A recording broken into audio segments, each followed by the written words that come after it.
أعوذ بالله من الشيطان الرجيم. بسم الله الرحمن الرحيم. الرحمن علم القرآن خلق الإنسان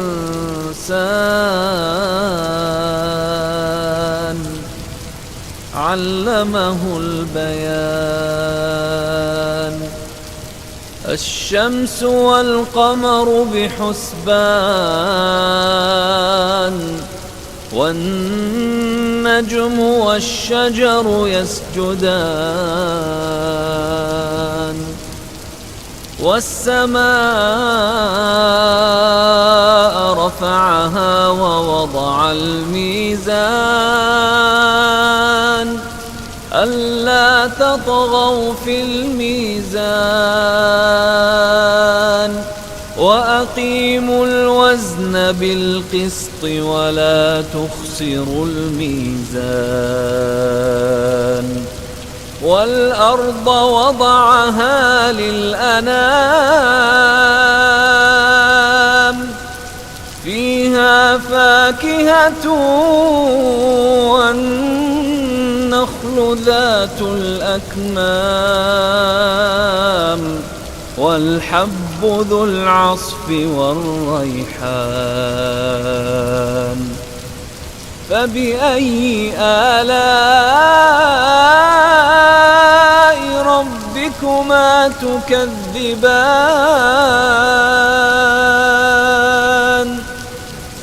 خلق الإنسان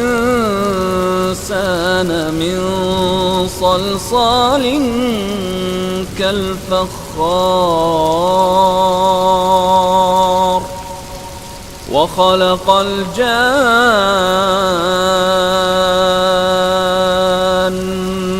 من مارج من نار. فبأي آلاء ربكما تكذبان. رب المشرقين ورب المغربين. فبأي آلاء ربكما تكذبان. مرج البحرين يلتقيان بينهما برزخ لا يبغيان. فبأي آلاء ربكما تكذبان. يخرج منهما اللؤلؤ والمرجان.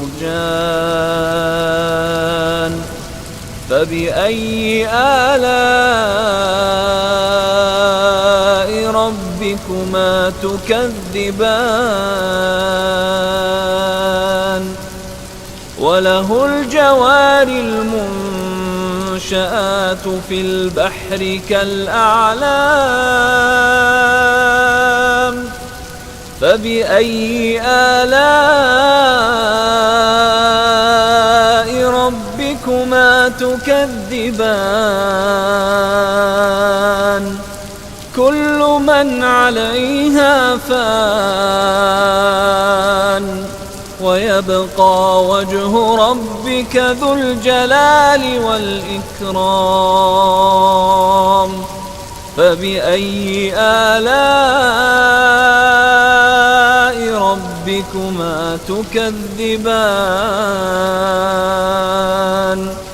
يسأله من في السماوات والأرض كل يوم هو في شأن. فبأي آلاء ربكما تكذبان.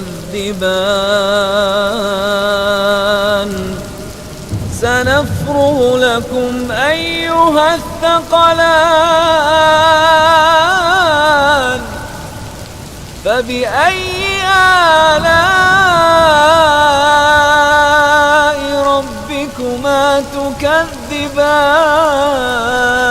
تكذبان يا معشر الجن والإنس إن استطعتم أن تنفذوا من أقطار السماوات والأرض فانفذوا لا تنفذون إلا بسلطان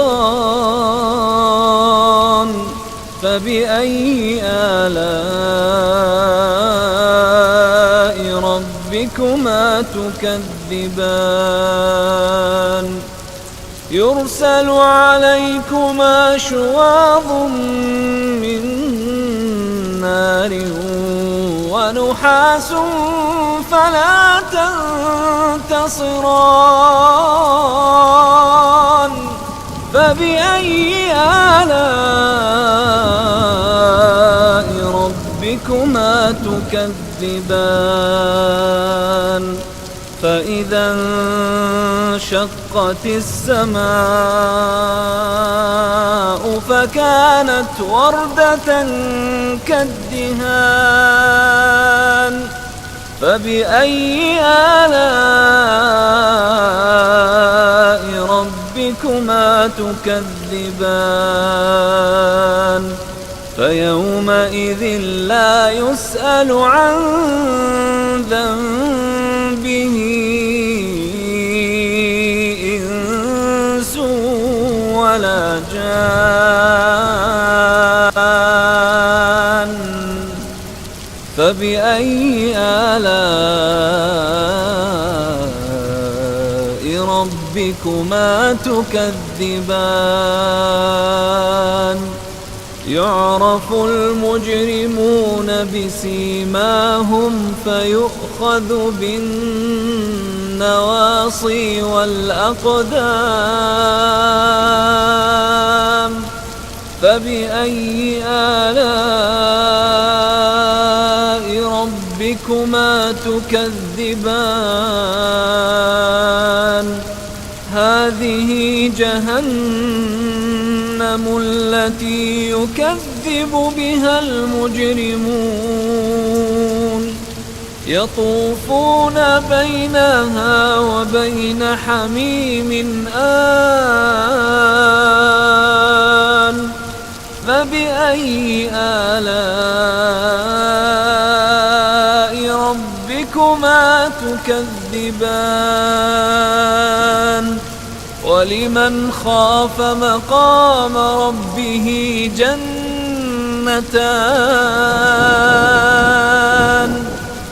فبأي آلاء ربكما تكذبان ذواتا أفنان فبأي آلاء ربكما تكذبان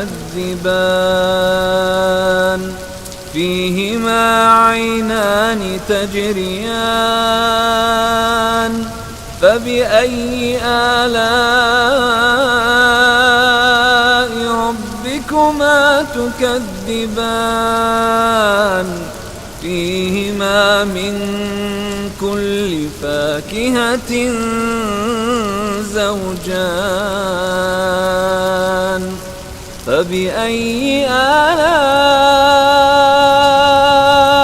ربكما تكذبان متكئين على فرش بطائنها من استبرق وجنى الجنتين دان فبأي آلاء ربكما تكذبان فيهن قاصرات الطرف لم يطمثهن إنس قبلهم ولا جان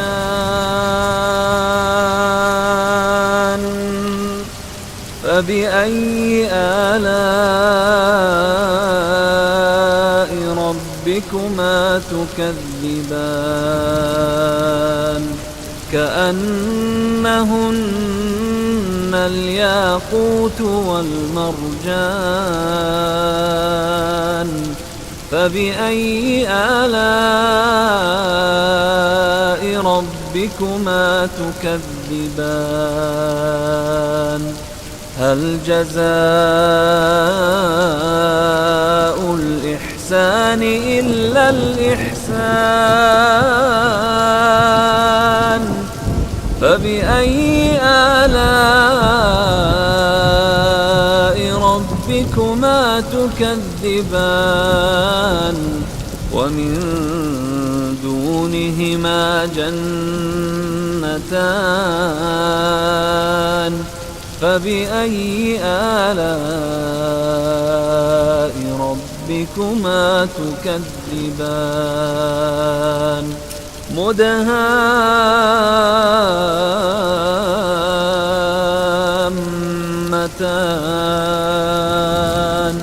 فبأي آلاء ربكما تكذبان فيهما عينان نضاختان فبأي آلاء ربكما تكذبان فيهما فاكهة ونخل ورمان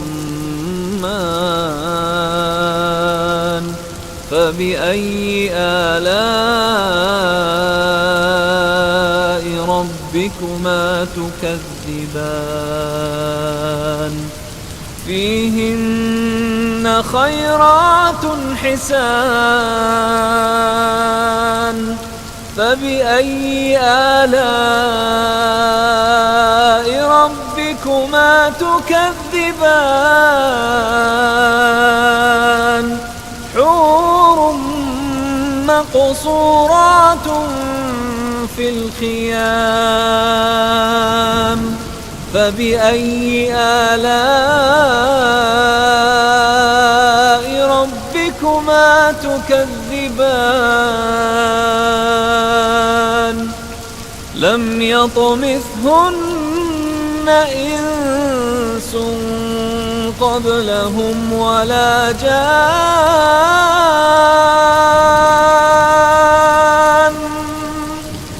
فبأي آلاء ربكما تكذبان متكئين على رفرف خضر وعبقري حسان فبأي آلاء ربكما تكذبان تبارك اسم ربك ذي الجلال والإكرام